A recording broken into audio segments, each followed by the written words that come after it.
buhay driver. At ngayon ay pupunta tayo ng San Pablo. Samahan nyo ako ha. At may dadalhin lang tayo doon na mga munting regalo sa mga pinsan nila, nila boss, mga kabiyahe. Kaya ito tayo ng San Pablo. Pero bago tayo dumiretso ng San Pablo ay magdi-deliver muna tayo ng gulong dito sa pila. Ayan, may dala nga pala akong gulong nandun sa likod. So yun, kamusta na ba kayo mga kabiyahe at mga ka-sword? Okay, ang oras natin nga pala ay 1:00 ng tanghali. At bigla nga tayong inutusan nila ma'am na pumunta ng San Pablo para dun sa regalong ibibigay nga dun sa kanilang mga kamag-anak. Yan. So yung mga nagbabalak na pumunta ng San Pablo galing ng dito sa Antipolo, galing kayo ng Lucena o kaya ng Pagsanghan at hindi nyo alam yung papunta ng San Pablo, so panoorin nyo lang itong video ko at makikita nyo yung mga daan na dadaanan natin papunta sa San Pablo. Malaman nyo na rin mga kabiyahe, no? Yung mga dapat nating daanan dito, kasi maraming daan papuntang San Pablo. Pwede kang dumaan dito sa Bae, pwede kang dumaan dito sa may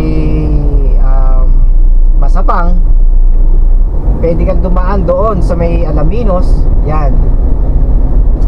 So ngayon, at dahil nga dito tayo sa may Santa Cruz nang galing at sa may Masapang tayo dadaan, no?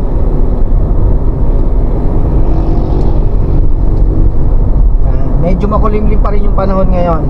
Gawa ng kundi uulan, iinit, uulan, iinit. Aray ko, hindi na malaman ko anong gagawin, kung anong panahon meron, no?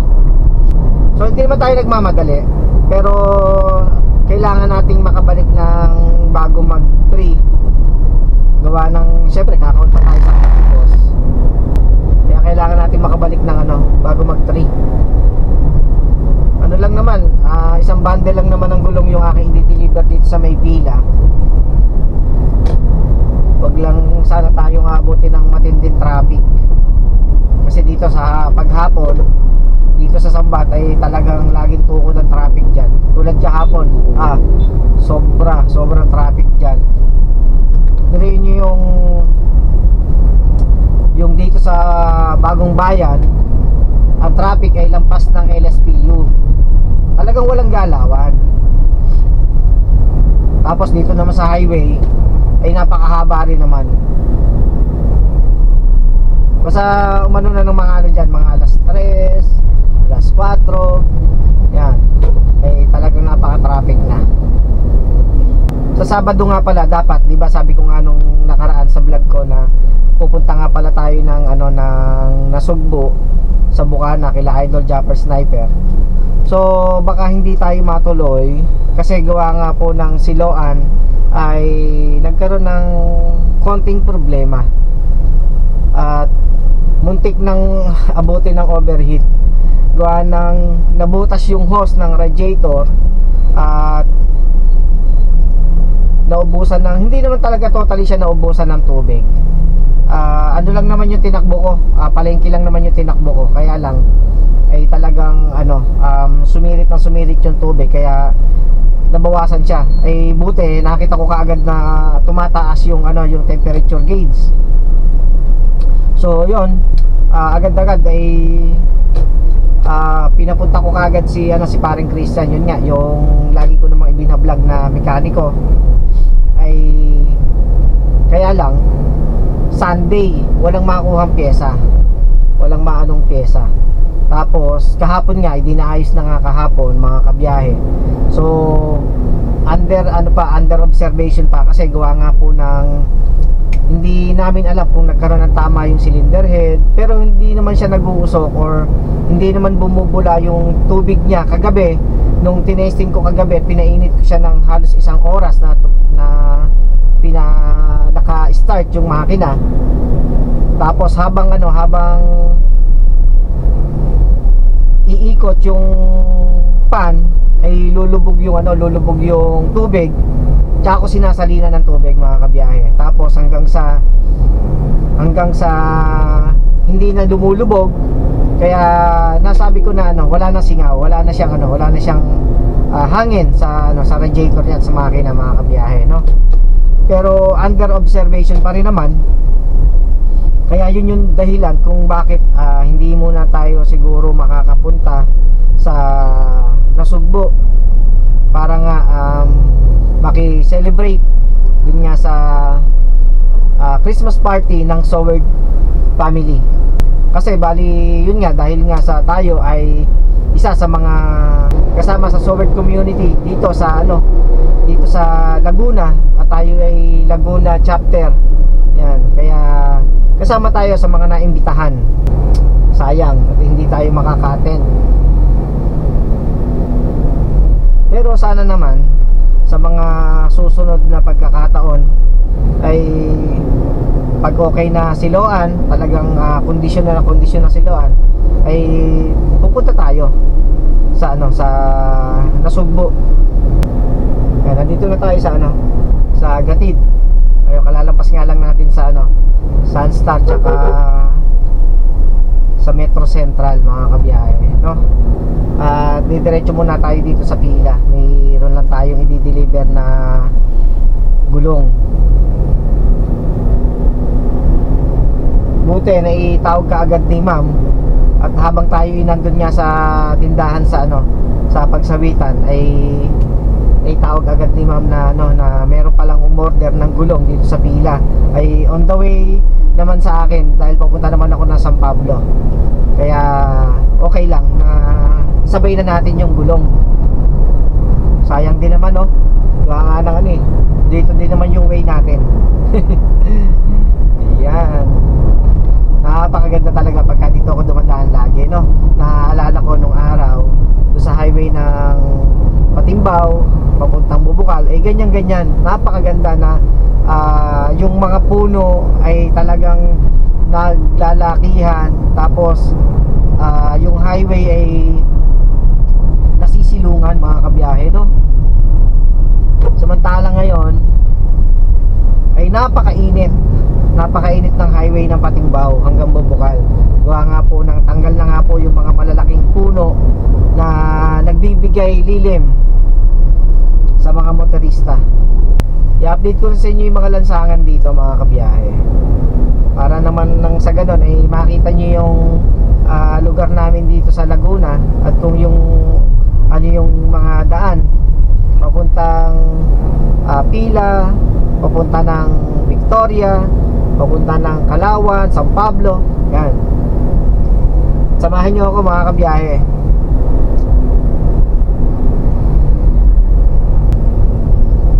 Yun yung hanapin natin, RGY na tindahan ng mga motor, ng mga motor parts.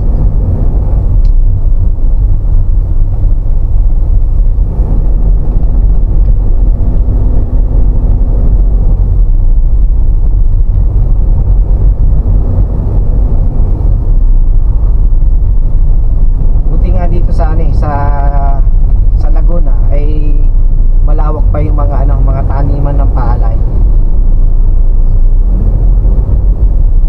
Pero sa ibang lugar ay talagang napakaliit na mga taniman ng palay, ginagawa ng mga subdivision.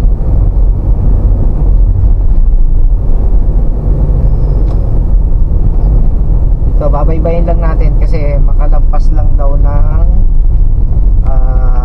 sementeryo. So kahanay lang nito yun. Napinang natin dito.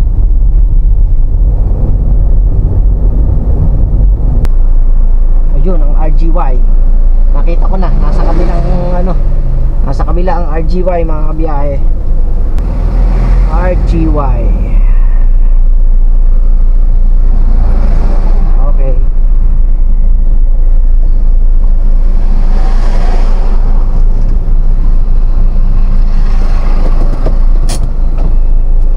yun, nandito na tayo. At bababa ko lang yung paninda mga kabiyahe.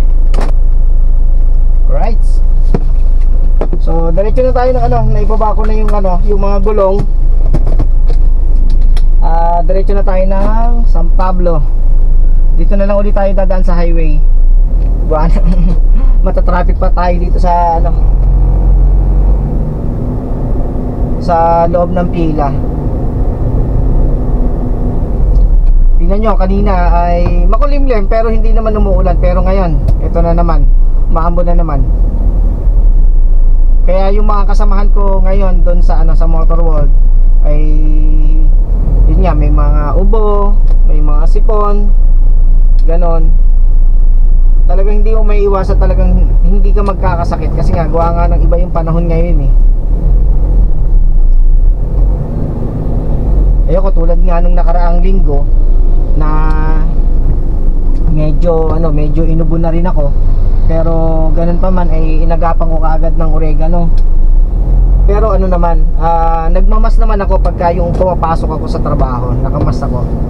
Kasi syempre dahil ang kasama ko ay mga anak ni boss, kaya kailangan nakamas ako lagi.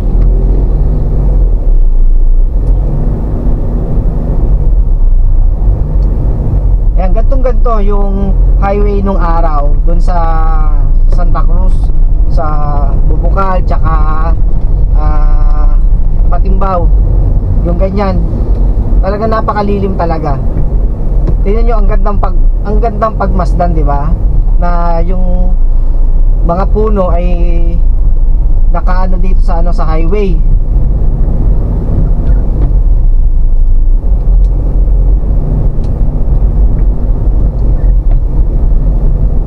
Hindi mo masyadong ramdam yung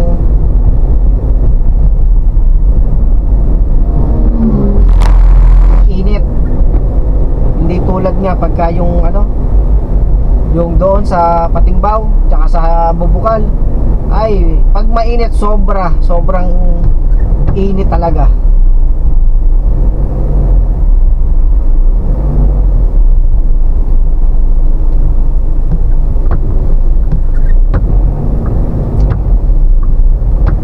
Pero sana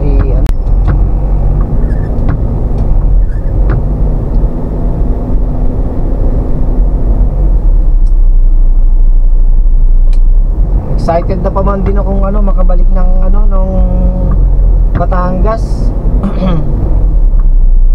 Yan, ito yung isang labasan ng ano, ng pila mga kabiyahe.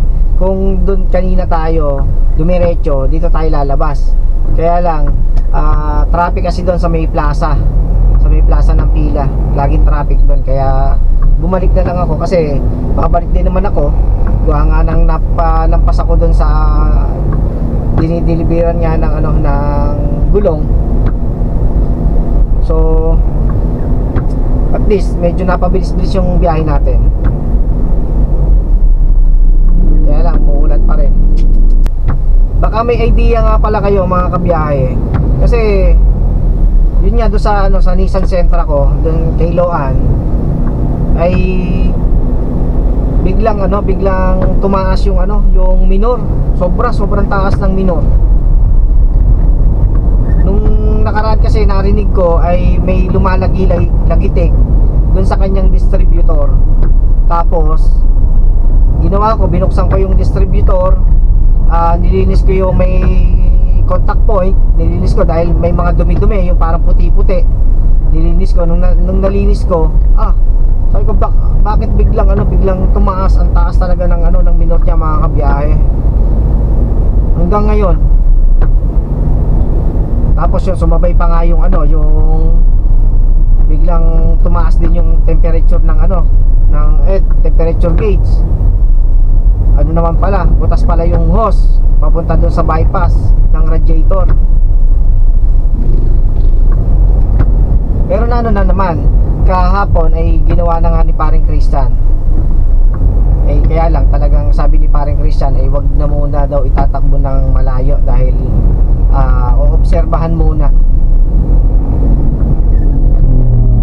Tapos yun nga, susunod na ipapaayos ko ay yun nga, yung minor. Medyo masakit-sakit din din yung gastos eh. Masakit sa bulsa.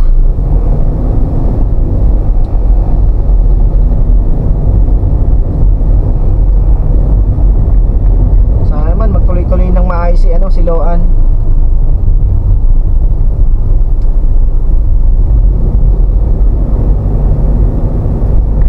Yun bang mga kabiyahe,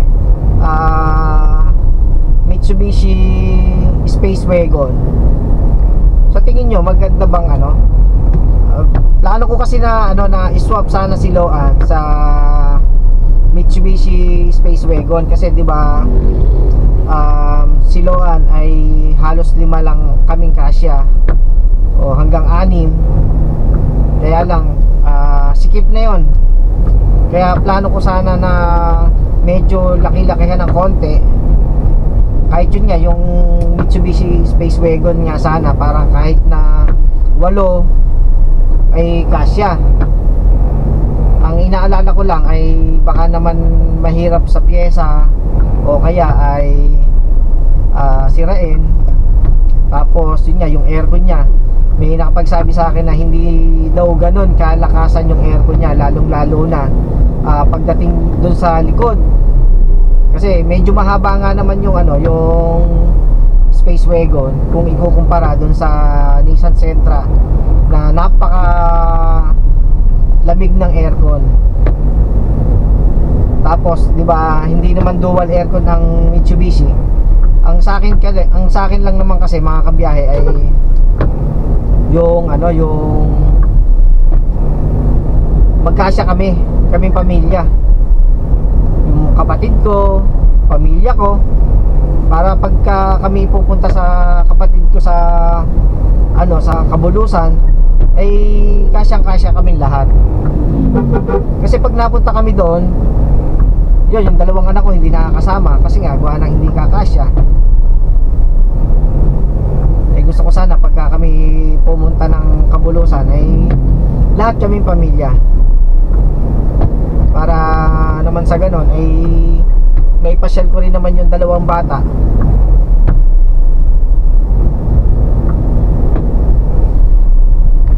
Victoria, ayan, Balite. Ito, Balite na to.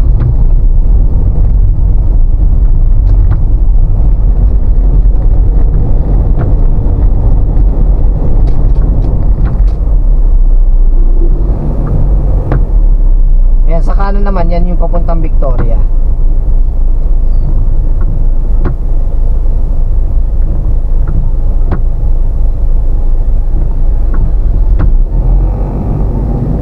Ganda na ng dito malawak na yung gasolinahan dito Tapos yun nga ito.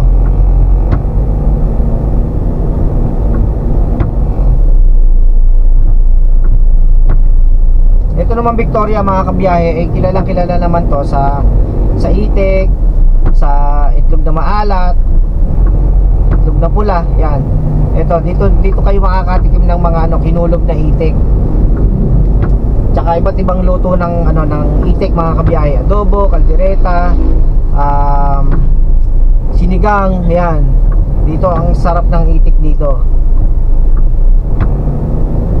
Basta pag sinabing itik, ayan, andyan ang kilala ng Victoria, alam na yan. Itik capital ng Laguna ay ang Victoria. Yan ang mga sikat naman na restaurant dito, ang Itlog ni Kuya. Siyempre, nag-o-offer yan ng mga itik. Tapos kahanayan yan, Itlog ni Kuya, yung mga tindahan din ng mga itlog na maalat.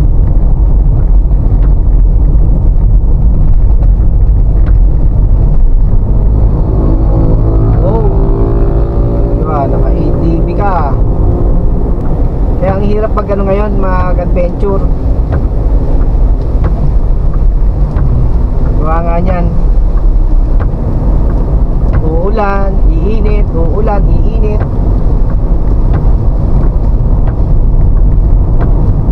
Kaya siguro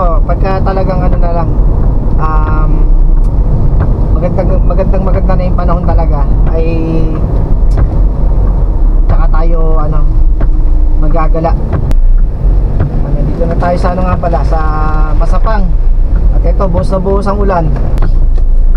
Kaya malapit na matapos yung ano rito, yung Jollibee dito sa Masapang, mga kabiyahe. Ito yung bagong Jollibee dito. Yan, no?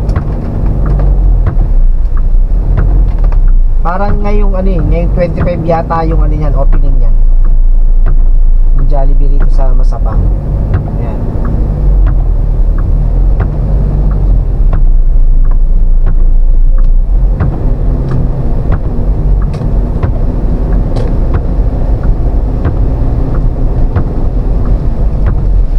Malamang dadayuhin yan. Kasi ang Jollibee dito, mga kabiyahe, ay doon sa Bae, tsaka dito sa Santa Cruz na. Kaya malamang yung mga taga rito sa Victoria, Masapang ay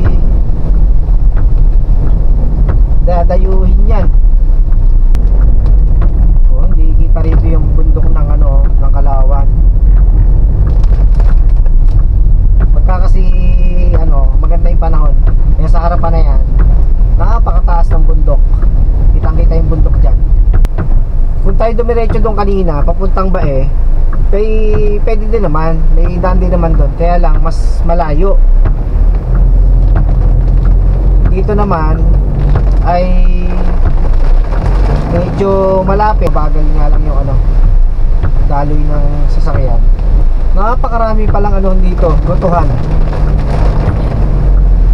Daming gotuhan. Lalo doon sa ano, sa Santa Cruz, tayo nagsusulputang mga gotuhan. Pares, goto.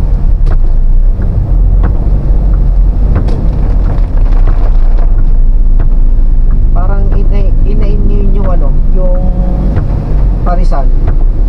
Taksa ng ulan.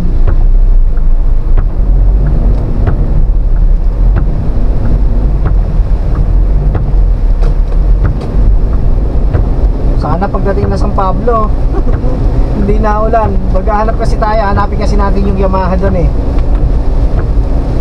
sa San Pablo. Papuntang SM doon tayo pupunta. So may Yamaha daw doon. Yun, tatanong natin doon sa Yamaha daw doon. Medyo ano na, lumalakas na yung lagapak nitong ano, itong wiper ng Innova, itong service natin. Kaya report ko na naman ito kay boss. At naka-order na naman si Sir Jerwin. Kaya lang dahil nga lagi tayong may lakad, hindi pa natin na ipapagawa sa ano, sa high grade. Medyo may nahina na rito. Pero pagka yung medyo ano na yung biyahe natin, ayan, dadalhin natin sa high grade to para mapapalitan na nga nung ano, nung mekanismo sa kanyang wiper. Lakas oh, marinig nyo yung lagapak, no? Oh, lakas eh. Sana ganito na lang hanggang San Pablo na, para hindi tayo mahirapan pagbaba. Ito parte ito ng Dayap.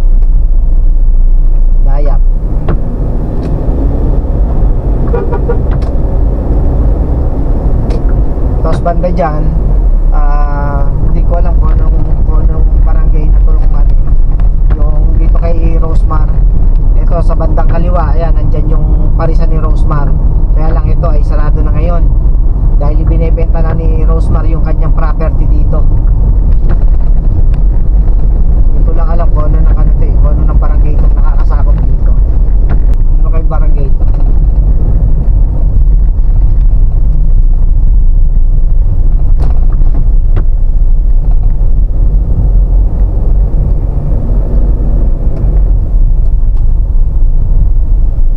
Dito, makikita natin yan dito sa may barangay eh. Yan. Barangay ng ano to, Lamot, Lamot 2. Barangay Lamot pala ito, mga kabiyahe. So may paris na naman dito.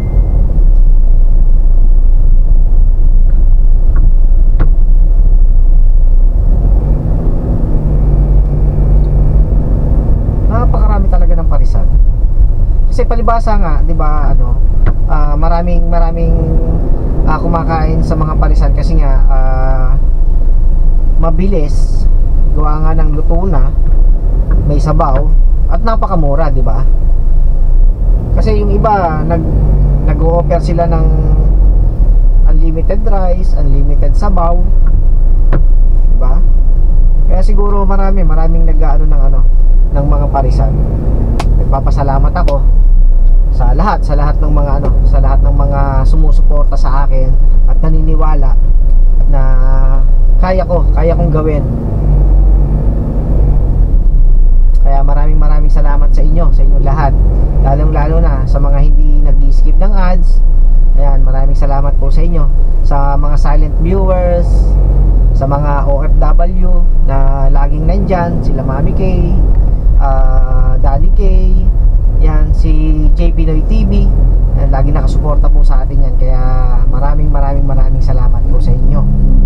At syempre, yung mga kasama din naman natin sa community, sila Idol Japper Sniper, sila Chong Luis, sila Tatay Eric, sila Mamay Santos. Ayan, maraming salamat po sa inyo at sa lahat ng mga vlogger sa Bukana. Ayan, ang mga kasama natin sa community ay mega love shoutout po sa inyo. At nandito na pala ako ngayon sa Kalawan. Ayan.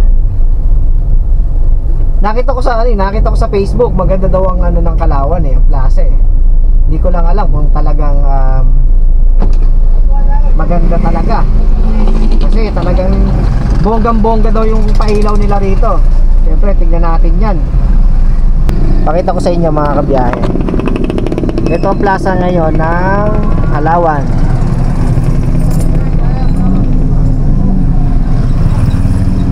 Ayun, no. Siyempre, makikita nyo, may mga star, no. Tsaka yung kanilang yung kanilang pinya. Ayun, no. Kanilang pinya doon.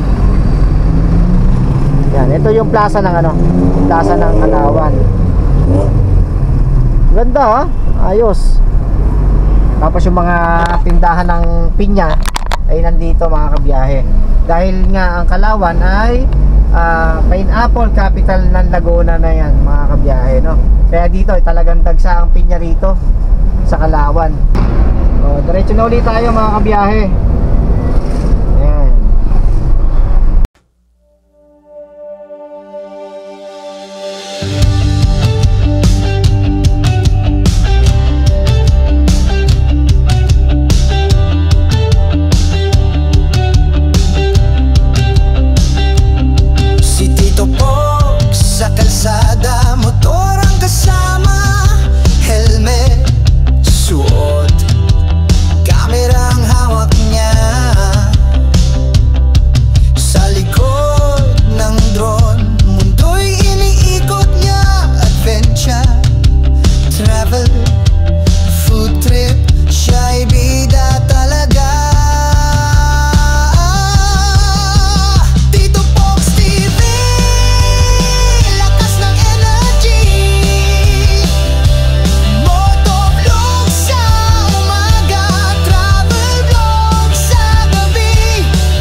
Sa bundok man o sa tabi ng dagat, laging handa. Walang oras na sayang. Full trip galore, kahit anong ulam, kasama ang motor, siya'y laging handang laban. Tito Box TV, lakas ng energy. Motovlog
gawa nga nang hindi na ako na sa banda ron.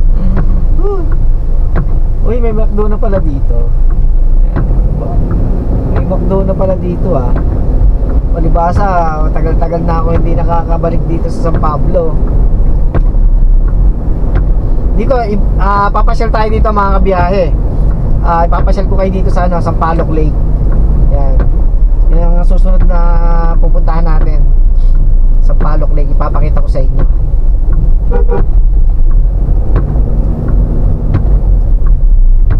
Hindi ko pa naman kasi naiisa-isa yung yung mga lake dito sa San Pablo kasi ang lake dito sa San Pablo ay 7.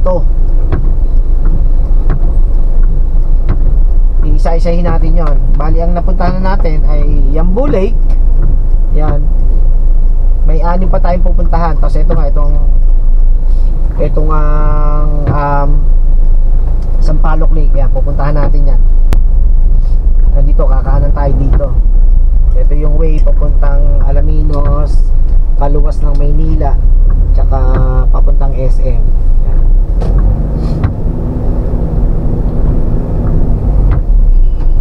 Yun lang, medyo traffic ang pabalik siguro natin. Ito, hanapin na siguro natin dito yung yung Yamaha. Nung napunta ako dito doon, nung napunta ako nung araw dito, hindi pa gantong kalawak yung yung highway. Makitid lang to eh. Pero ngayon ang lapad na.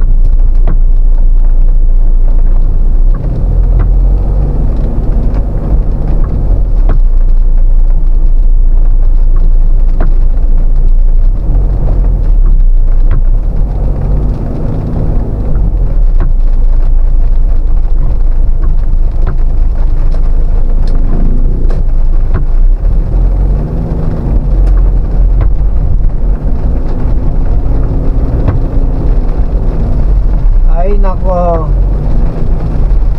sabing wag na munang uulan hanggat wala pa ako. My goodness. Ito, tumuulan na. Alam ko dito bago mag-Wendy's yun eh. May nakikita kasi ako dito na Yamaha nun eh, bago mag-Wendy's.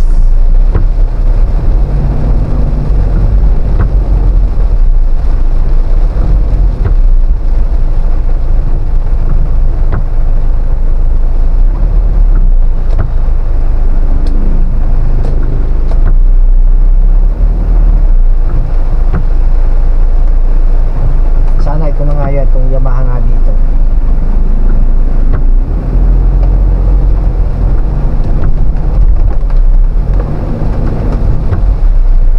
Ito, Yamaha to eh. Anong ka Yamaha to? Oh.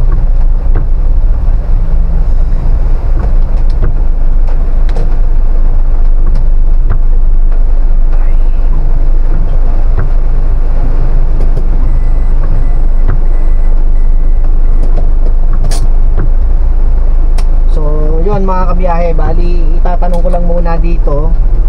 Ito nga, nandito na tayo sa Yamaha sa San Pablo. So sana ito na yon para hindi na tayo lalayo. Kaya lang ang problema ay ito, bumubuhos naman ng ulan. So maya maya na lang ulit mga kabiyahe, no?